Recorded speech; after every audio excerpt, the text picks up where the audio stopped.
আসসালামু আলাইকুম, সবাইকে রমাদান মুবারক। সবাই কেমন আছেন? আশা করি অনেক বেশি ভালো আছেন। আজকে ইফতারিতে আল্লাহ বেশি কী রাখছেন সেটাই আপনাদেরকে দেখাইতেছি, শেয়ার করতেছি। রাখবো বাটিতে, ওটা ঢেলে ফেলছি প্লেটে। আর যে মুড়ি মাখানোর জন্য শসা কেটে নিতেছি। শসা টমেটো দিয়ে মুড়িটা মাখিয়ে নেব।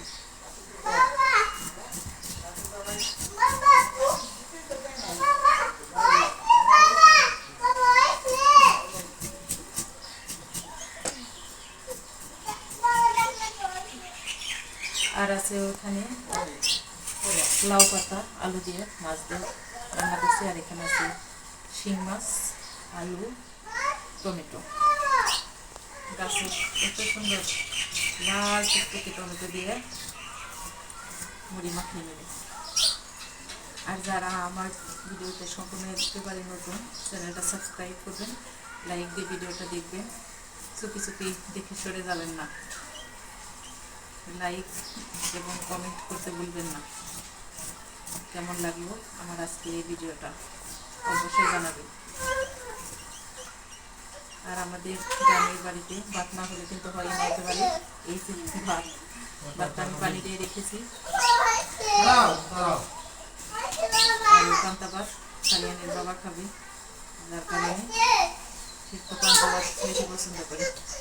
এত পাইকে বই লেগেছে ভিতরে, সাথে যে পেঁয়াজ কুচি করে কেটে দেবো। আর বাইরে এত মশা, যার কারণে বাইরে তেমন তরকারি করা যাবে না।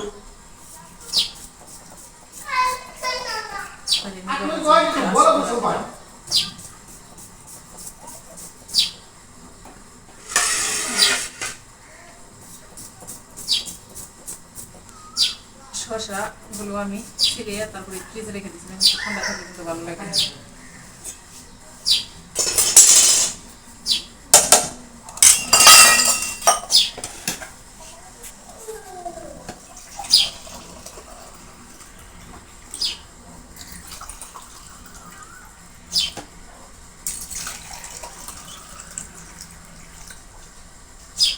একদম সাধারণ ইফতারি আমাদের গ্রামের মানুষ যেরকম।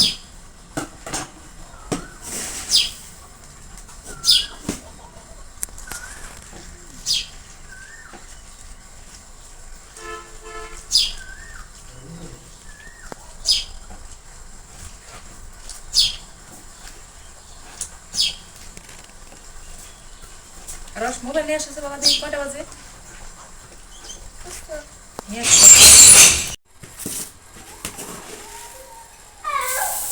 মুড়ি আমি এখন দিয়ে রাখবো, আজান হইলে তারপর মাখিয়ে নেবো।